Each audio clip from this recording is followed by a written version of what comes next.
Hey, hey, welcome to Guy Shrink. I'm Bill Roman, host here, and my guest today is Dr. Ellen Anderson, who's a therapist in Perrysburg, Ohio. Ellen and I have been working together for a couple of years. It's a real great honor to have her here. She's a tremendously wise person, but also a lot of fun. And she's going to have some good words today. We're going to talk about men in relationships. Particularly what keeps a guy up awake at night, gives him heartburn. And she's got some great wisdom about that. So, Ellen, welcome. And Thank you, Bill. Yeah, it's good to have you here. And why don't you just tell us a little bit about what you're doing in Perrysburg? I'm working at Person-to-Person Resources, and I've been there since 2020. 2000. Yeah, it's 20 years, wow. 2020 was a bad year. Right, ain't that the truth? Yeah, almost about 20 years. Before that, I worked at Children's Resource Center in Bowling Green, Ohio. And before that, I worked in Montana. I was a school counselor there and a school psychologist. So I've been doing something in mental health since 1985. Okay, so you've had a lot of, I'm sure you've seen a lot of things happen in all those years. Lots of changes. And so we want to kind of stay focused on guy stuff, like what keeps a guy up, and we thought in relationships, which is a sticky wicket. You would know more about that than I. Yeah, a lot. I call it an emotional minefield, really. Yeah, and it is. In a conversation you and I had earlier this spring, we talked about. We were laughing about it, pieces and parts, that guys like pieces and parts, but women aren't too interested in pieces and parts. Not so much. I mean, it's not that a woman might not look at a man's derriere and find it interesting, but, there's a reason why they write romance novels, right? That women kind of get more interested in words than in pieces and parts. But then pieces and parts. Yeah. Oh, okay. Well, you talked about having a completely different vision, that men and women have approach relationships from a completely different vision. And could you say a little bit more about that? What you see that? Well, I'm really not sure if that isn't changing quite a bit with the younger people. At least what I hear from the 20-somethings. They seem to have more similar ideas about relationships. But prior to that, I think men were just interested in finding somebody who looked good, Okay. Which there's nothing wrong with that. That's important. And women were more interested in finding somebody who would be nice to them. Oh, okay. Which for a lot of guys, that's completely outside the realm of experience. Oh, don't tell me that. Be nice. Well, it's so confusing. I mean, here we are in the 21st century, and we have an awful lot of leftover emotions, leftover body emotion and sensations that, those are 50,000 years old or more. And certainly our ideas about what's going to make for a good relationship has changed dramatically over the last 150 years. Prior to that, it was just, is there someone who can take care of me for the woman? Is there someone who won't be too mean and who will, Too mean. raise money and, support me and protect me? Okay. Because protection was a pretty big issue right up until the last century. Well, and still can be, obviously, depending on where you live. Here in the United States, I don't think we're as interested in protection. But if you lived in Syria, for example, yes. That would, again, be a big piece of it. Yeah. Because let's face it, you guys are bigger and stronger than we are, and usually more aggressive. And so for many women, that's kind of an issue. They want someone who will protect them, particularly women who experienced childhood abuse. Whether physical or sexual or emotional, they're often looking for someone who is more protective. And I think a lot of men like that role. Of being the protector. Of being the protector, sure. Okay, feeds into some of our male ego, perhaps. Well, I don't even know if it's ego. I mean, I just think, don't you think it always feels good? I mean, as a parent, I know it makes me feel good to be able to protect my kids. Definitely. So I think that's just something that makes people feel good. Well, I remember in one of the conversations you and I had about the differences of vision in relationships, it had something to do with communication. Oh yes, that's really a big difference. Okay. Hey, tell me more about what's about that. Tell me more about that. Yeah, right. Well, I think for women, communication is a really big deal. Being able to speak their piece and being able to get a response, to us, that is a very primary need. A lot of men just don't seem all that interested in communication. Of course, it's not fair for me to say that about every man, but the people that we see who are coming in with a struggle in their relationship or their marriage, for example, are probably not communicating very well. And I think a lot of times that has to do with the woman saying, I think you brought this up last time, like, I'm getting up, I'm going to go to the bathroom, I'll see you in a minute, because we feel the need to keep people, communicating. Like, you need to know. You need to know, yeah. Okay, yeah. And guys have a tendency to not be as communicative about just normal everyday stuff. Yeah, I usually don't announce to my wife when I'm going to go to Right. the bathroom. Yeah, I usually don't. I just do it, kind of thing. And for many people, communication gets stuck on Mr. Fix-It.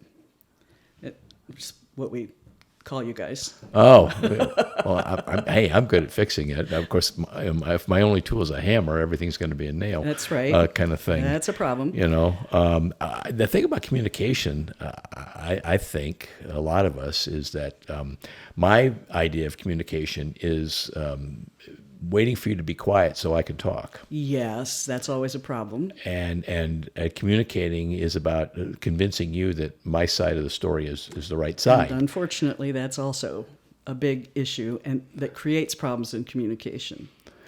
When what we would hope for is that if you're listening to me, you're actually hearing what I'm saying.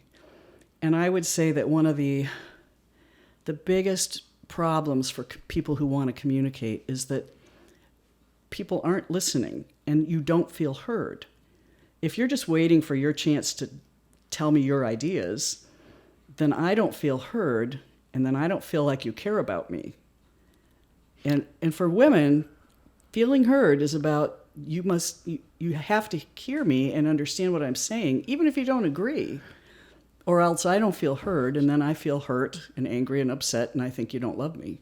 Okay, and then do you think it's fair to say that I then act out of that emotion, that I think he doesn't love me, so I act out of that emotion that he doesn't love me?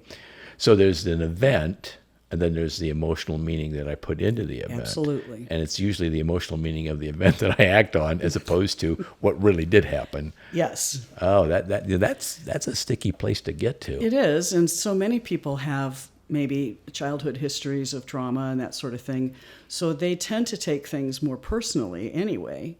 I think probably other women would tell me I'm being sexist, but I think women take things more personally often than men do. Okay. And so, if I say to you, boy, I'm really worried about the doctor's appointment tomorrow, and you say, then I'm thinking, I don't just sit there and say, oh, he's busy with something else. I say, he doesn't love me. He isn't listening to me. He didn't even hear how concerned I am about that doctor's appointment. He doesn't care. So listening then needs to have the component of to understand as opposed to respond. And some feedback. Listening some kind of to feedback. Understand. Okay. Yeah, listening to understand. And to have some kind of feedback is, that sounds pretty tough for you, honey. Tell me more, or whatever. Yep. I always use the thing, tell me more, as opposed to you're getting in the way, I can't hear the ball game thing. Right. That would be better. Well, even as simple, oh, really? Like, oh, yeah, what's wrong? Something like that, anything like that, would at least make the person feel like you heard her concern. Okay. Everything you've said so far leads me to think, in terms of a guy, that as guys with their partner need to think in terms of, how can I show love to this person? And one of those ways is to move to understand what that person is saying, and to actually say, I can understand that about you, or I can understand how you put that together, as opposed to either nothing, not moving to understand, getting defensive, all the other things that we do. Or the I'm busy kind of responses. And that love needs to be an action. Yes. Like listening to understand. Listening to understand is a really big deal in a relationship. There is a line somewhere in the New Testament that is, though it take all you have, listen. And I know what that take all you have means. That means shut your mouth. That means don't give your opinion. That means wait till they're done. And then if you want to say something, you can, but don't interrupt. Don't tell them they're being silly for worrying about the doctor's appointment. Yeah. Yeah, I think one of the things that keeps a guy awake at night is, I should have said this, I should have said this, I should have said this, I should have, and we kind of rehearse that conversation, which we wouldn't have to do if we would have listened to begin with. Yep. We wouldn't have had to go through the heartburn of, oh, I lost that round. Well, there's another area where I would like people to change how they do things, because you're not winning or losing a round. This isn't a competition. This isn't a fight. This isn't you trying to win. You know, if you're trying to win, you're already breaking down the relationship. Well, if my idea of communication is to convince you that I'm right, I'm going to keep at it for a while. But if I surrender that idea and move to understand, as opposed to seeing this as some kind of arm wrestling contest with you, then things could improve. I remember you talked about, you cited the Gottman Institute, John and Julie Gottman's material, the stuff that they've done in couples, which, by the way, is probably the finest stuff out there, I think. It's absolutely fantastic stuff. Yeah, it really is. So if you're a guy listening and you're looking for something to really help you out on how to have a relationship decently, the Gottman Institute in Seattle is the best in the world. I would say the best in the world. I would agree. And I know that they talk about making these positive emotional deposits into your, like a little your bank account, kind of thing, and how important that is that's the way love gets expressed. And then, of course, out of that comes the big bad boogeyman of trust. Ooh. That everybody wants to talk about, but nobody can actually define it. Whatever trust is. So could you say something about what that might mean, at least in your work as a therapist? I don't know. I think I come up with a different answer every time. Okay. I know you said something about not taking things personally. Well, yes, that's a big one. And love, affection, and commitment were kind of three things that work together in trust, but it happens over a long period of time. Yes, this is not something that happens overnight. When people come in and say, oh, I met this guy, and he's so wonderful, and I think we're going to get married. And I'm like, how long have you known him? And they say, 4 days. Oh, yeah, right. No. You just can't. You can't trust somebody in a short amount of time. You shouldn't. No, right. So absolutely. You look at their commitment, you look at the level of affection that they're willing to give, you look at the love that they're expressing, and their honesty, their level of honesty with you. If you're finding people who just aren't being honest about stuff, that's an issue. For trust. Yeah. Of course, love, I think, could be early tested on in a relationship. It's just, how does this person communicate his wants, his needs, and how well does he respond to mine? And that would be maybe number one on the list of things that, whatever the opposite of red flags is, this is what I'm looking for list. Okay. How do you respond to me? How do you respond to my needs and wants? Okay. And how do you express yours? Yeah, okay. I think that's very important. Well, earlier you said, as we were talking about fixing, about one of the things about trust is don't move in there to fix. Hey, let me in here. I can take care of this. Take care of this. Yeah. Because all that makes me feel is, well, you think I'm an idiot. Oh, okay. Okay, so we kind of communicate to our partner, either our wife, husband, our kids, that I get in there and fix it because you're too inept and dumb or whatever. That's an interesting communication. I'm thinking I'm trying to be a Probably good not guy. the one you're wanting to give. No, that's certainly not the one I want to give. But that's the one that people walk away with. Is that If you keep trying to fix everything I bring up, I'm going to get pretty darn annoyed with you. I've had that. I've learned that hard. The hard lesson with our kids. Let me in there. What's the name of that principle? I'll take care of that. I know better than you do. And they both go, Dad, every time you do it, you screw it up. No, boy. It gets worse. So one of the things it sounds like trust is about not over functioning in a relationship. Yes, absolutely. Because somebody said wherever there's an overfunctioner, there'll always be an underfunctioner. That is correct. And the underfunctioner learns that he or she doesn't have to either do anything or they're too dumb to do anything. Yes. And so you become kind of like a second tier person in the relationship. There's the quality not gets very compromised. important. Yeah. And you don't feel very important either. When I'm working with people, I'll often just put my hands up, like palms facing each other, and I'll kind of do this. And in a healthy relationship, the functioning kind of goes back and forth. Might be you today, might be me tomorrow. But if it's always you, pretty soon that relationship is so unbalanced. And the one who has been over-functioning ends up looking like a monster. You know, you're trying to take care of everything and handle everything, and you shouldn't, because that leaves the other person feeling defensive, feeling angry, resentful. No matter how much you're doing for them, they're going to resent you because it's not an even relationship. And I know nothing's even all the time. That's why I make my hands go back and forth. Yeah, that's a good analogy. That's a good analogy.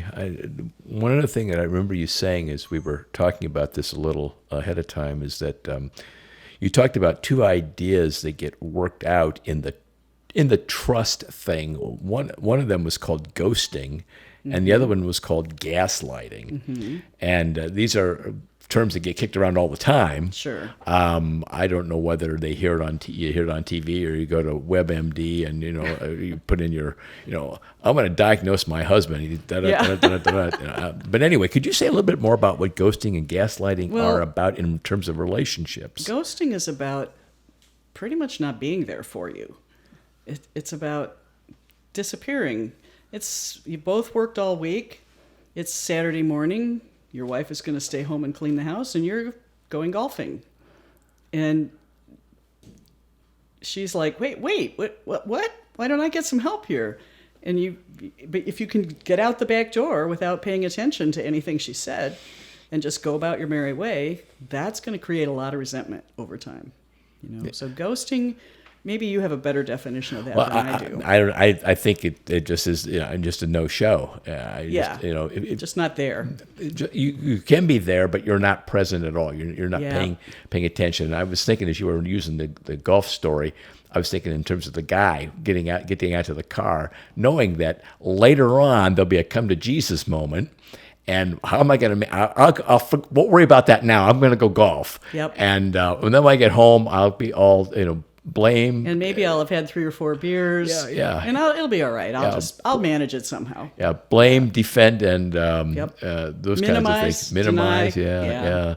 The BCD: blame, criticize, and defend. That's what I'm going to go. That's what you're going to. So ghosting is just not being present. Right. Gaslighting is different. Gaslighting is creating your own reality and then insisting that the other person believe in your reality, if you will. So a gaslighter is someone who maybe says a lot of nasty things, and then the next morning when they get up and she wants to talk about it, the gaslighter will say, I didn't say that. What are you talking about? You're making that up. I didn't do that. So it's almost as though you're taking the other person's reality and twisting it into something that they can't even recognize, and you're pretty confident in your comments. Okay. And the other person ends up thinking, maybe I'm crazy. Maybe that didn't really happen. Okay. And if you want to gain control over somebody, gaslighting is a wonderful trick to use. Okay, so you sow the seeds of what do I say? Self-doubt. Self-doubt that maybe they're right or whatever. I mean, but you have to do that over a consistent period of time. It can't be just once or twice. You get a steady diet of that, and so that made me think about is another word that gets kicked around a lot. I hear a lot, either in my work as a coach and therapist, or just talking to other people, and that word is narcissist. Gaslighting is completely like synonymous almost. Is that right? With Okay. narcissism. Well, there's other things that narcissists do too, but Well, gaslighting's usually one of the first. That's true. But in terms of what guys are thinking and staying awake at night, is that gets a term that gets either thrown at a guy a lot, and he or he doesn't know what to do with it, or they're using it. It's always pejorative. Not usually, it's always pejorative. It's a bad thing. And in your work as a therapist, do you see how is it that you help somebody deal with living with a narcissist, number one, or you as the therapist have helped guys who are narcissistic? What happens there? First, I'd like to distinguish between being kind of self-centered and being a narcissist. Okay. So a lot of guys end up being self-centered because still in a lot of cultures, even in our culture, a male baby is more important. Honestly, it's still that's still the way it is. And there's often a little prince who grows up in the household. And he might be a perfectly nice guy, but he comes away pretty clueless about other people's feelings, other people's needs matter. Like the guy who's going off to play golf on Saturday morning just because he can, because what's she going to do? Knock him down and lock up his golf clubs? He might be just kind of cluelessly egocentric, self-centered. A narcissist is really somebody who's out to do some damage. And I do see a lot of that. I have been given to saying over the last 10 years that practically everyone I see is either the child of or the spouse of a narcissist. Wow. There must be a special light above your head or something. I don't know. But there often is a special light above the heads of people who are easily taken in by a narcissist. It's often because they had a parent who was one. Really? And so they already have a pretty unstable idea of what's right and wrong, or what their feelings don't matter. So then someone else comes along and realizes, oh, her feelings, she doesn't think that she has any right to her own feelings or beliefs, so I can take advantage of that. Now that would be a malignant narcissist. That would be somebody who would use gaslighting, who would be very aggressive in their verbiage. And then when you finally fight back, they would be like, I don't understand why you're coming at me. I didn't do anything. It's all your fault. I really appreciate this distinction you've made. That's really clarifying, I think, between the difference between some self-centeredness and then actually being a narcissist, which the big operative term I heard you say was actually wanting to do harm. Yes. Hurt the other person. Yes. And wanting to in some fashion. Primarily be in control of the other person. Yeah. Okay. Narcissists don't have a good sense of love. I mean, they may not have much sense of love at all. Their idea of a relationship is one in which they're in control and they get all their needs met, and the other person can, good luck. So, a self-centered guy, if a family comes in and it's a self-centered guy, I can usually talk through with him some of the ways in which he's not being very nice. And because he's just self-centered, it makes him embarrassed. It makes him feel shame. He doesn't want to be like that, so he's willing to change. If a narcissist comes in, that conversation is off the table. Really? They're not going to listen to that. Usually they're there because they want me to fix the partner. Whether it's male or female. Certainly there are female narcissists too. But they want me to fix the other person so that they can, because they're kind of starting to get out of control. And all they care about is control. It's not love. And that's a hard thing for the partner to accept. Oh, wow. Yeah, I ain't much, but I'm all I ever think about. And I wish you'd think the same thing about me, too. Exactly. Okay. All right. Well, that then makes me think about that there's probably some kind of connection between what you're talking about right now, narcissism, and this thing we call domestic violence. Yeah. And you and I've worked in that field, on both sides of the line, with the perpetrators, so to speak, and with the people that have been perpetrated upon. And could you say a little bit more about that? I know you referenced what's called the power and control wheel. Yeah, the power and control wheel comes out of the Duluth, Minnesota, Duluth, Minnesota. Yeah, Duluth, Minnesota. It snows there a lot. Yeah. Their model of working with domestic violence perpetrators. And the power and control wheel I find very useful when I'm talking with people about what's going on. Because people say, well, he doesn't hit me, but he intimidates. He minimizes, blames, and denies and blames her for everything. He may use the children against her. If she starts saying, I want a divorce, he'll say, oh, yeah, well, I'm going to get custody of the kids, and you won't be able to because I'll tell them stuff about you that, will ruin your life. They may be the one completely in financial control. They may be physically and sexually abusive, too. And yes, you can be sexually abusive in a marriage. So, if you don't want to have sex with your husband, that is your right. Mm-hmm. You don't have to. Mm-hmm. And a lot of times people are sexually abused in that they maybe they're a foot smaller and 100 pounds lighter, and they don't really have much choice if the offender wants to hurt them. So there's a lot of ways in which domestic violence comes out of that need for controlling people. And again, sometimes when we work with perpetrators, which I did for about 4 years, it would come out that is what they were looking for. Was what their idea of what love was, that you make somebody stay with you by being powerful and control of them. And they honestly had no concept that love is a mutual shared thing, where people stay because they want to, not because you make them. And that always to me was so sad. And many of these guys came from abusive homes, so they honestly didn't have a real conception of what it would be like to be in a loving relationship. All they knew about was control.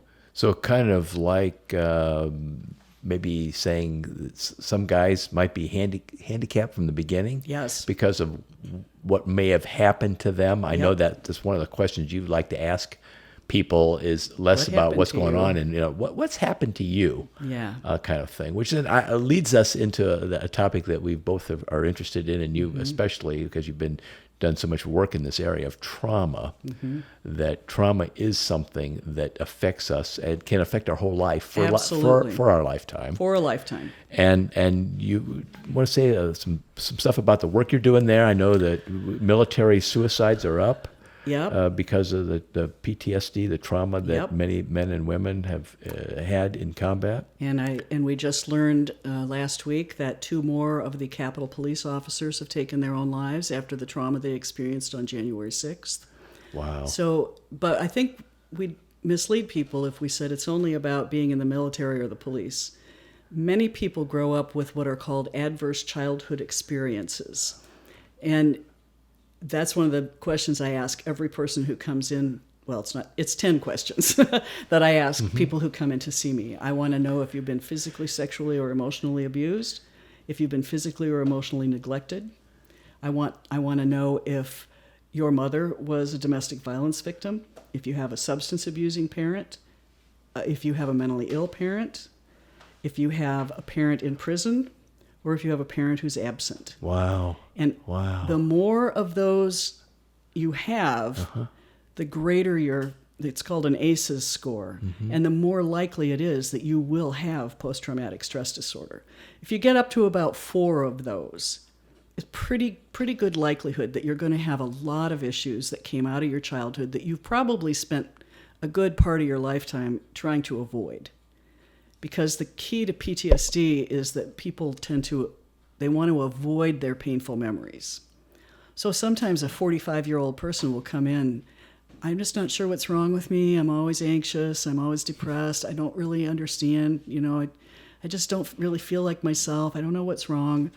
And then I ask those questions and I find someone with 6 or 7 of those adverse childhood experiences, issues, and they have PTSD.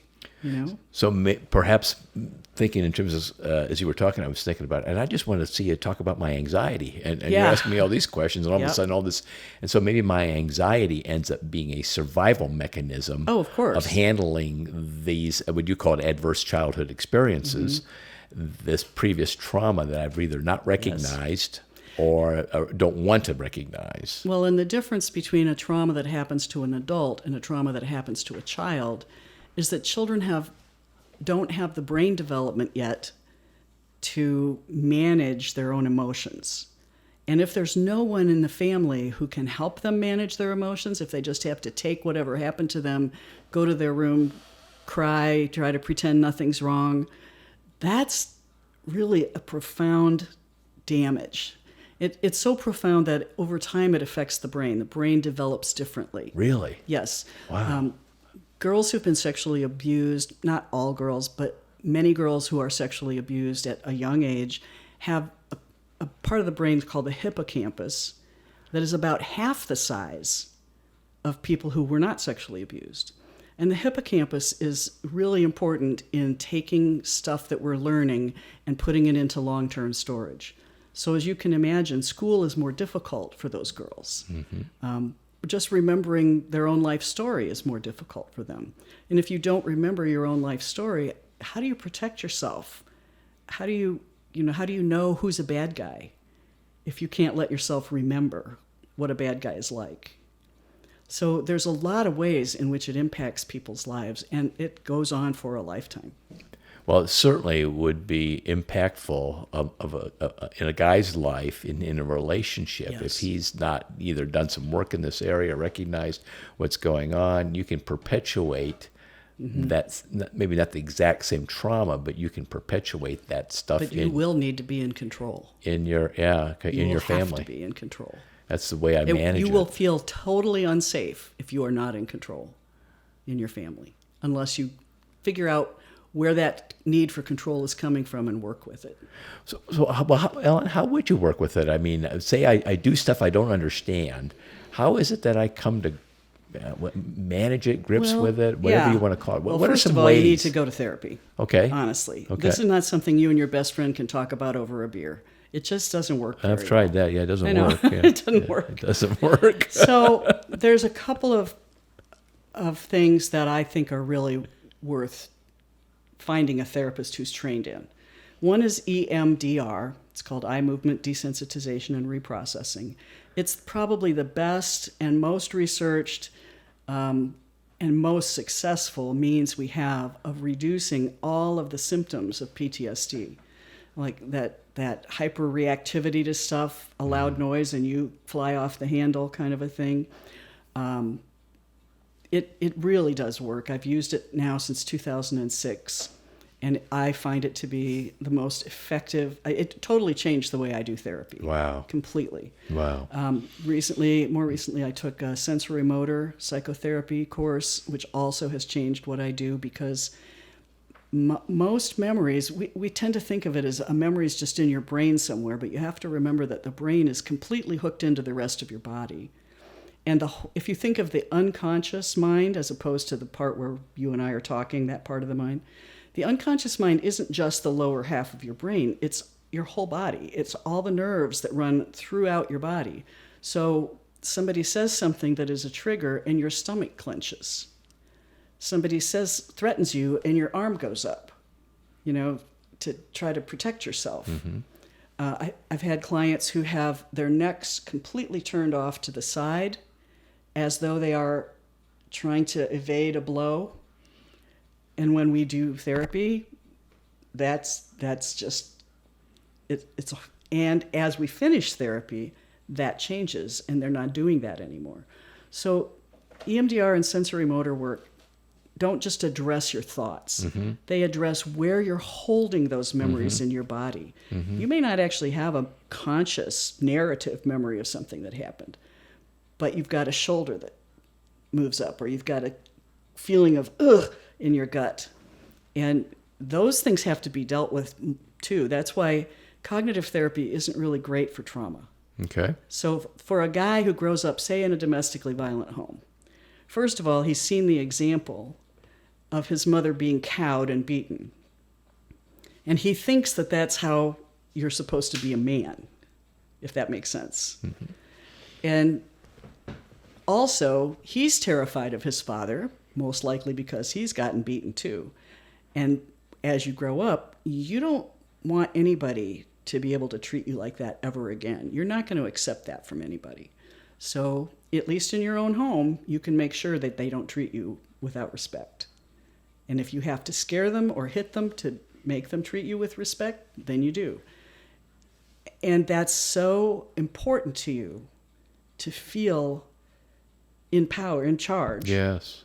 That love is kind of irrelevant, to be honest. We come back again to love again. Yeah. You know? How do you... love is not that important if you just need to stay safe. Yeah, yeah. And so you're saying that things, protocols like EMDR and sensory motive are really shown to be very effective. Very effective. The research has been really rich about this. Yes, it has. I'm also using ego state therapy because one of the things we know about ourselves is that we all have a number of different states of mind, ego states they call it. And for many people who grew up in traumatic homes, they have a lot of younger ego states. Okay. And this is different than multiple personality disorder. Yes, it is. Yeah, right. It's not the same. Okay. But if someone threatens you, you might turn into a crying 5-year-old, or you might turn into a really aggressive 15-year-old. Mm-hmm. And then you'll later on say, wow, what happened? Why did I act like that? But that's because that idea of staying safe, that's our number one priority as human beings, safety, like staying alive. Right? Yeah, survival, survival, absolutely. Absolutely. So if you've had situations in your life where you thought maybe you weren't going to survive, which a 5-year-old would feel with a big aggressive father, for example, you're going to do whatever it takes to stay safe. So either you throw your hands up over your head and crumple into a ball, or you come out fighting with your heavily testosteroned 15-year-old self. Yeah. And then afterwards you're thinking, why did I do that? Like sometimes people don't think, why am I doing that, though? They just are like, yeah, that's just how it is. Yes, we do it. But it would be helpful, you're saying, with men in relationships to know about what's going on in my head, what's cooking, and how does my body act in all of this stuff. And why do I need to be in control all the time? Yeah. Well, we started our conversation out about men in relationships and what keeps a guy up at night. We've come quite a bit of stuff. There's a lot of layers here in how to have a relationship with another human being, particularly if you're married or in an intimate relationship, and all of this stuff goes together. So, Ellen, I just kind of wondered to wrap things up here. What might be your one-liner coaching for men in relationships? Listen and love her. Listen and love her. Okay. Yeah. That's pretty easy to remember. It's easy to remember. Yeah, write this down, guys. If you want to know how to handle a woman, said King Arthur in Camelot, you love her. You simply love her. You merely love her. Okay. Well, Ellen, thank you. Ellen Anderson from Person-to-Person Resources in Perrysburg, Ohio. Great to be with you. Thank you for inviting me, coming over here. And we're looking forward to maybe some more times we get to talk. I'd be happy to. Thank you. Thanks.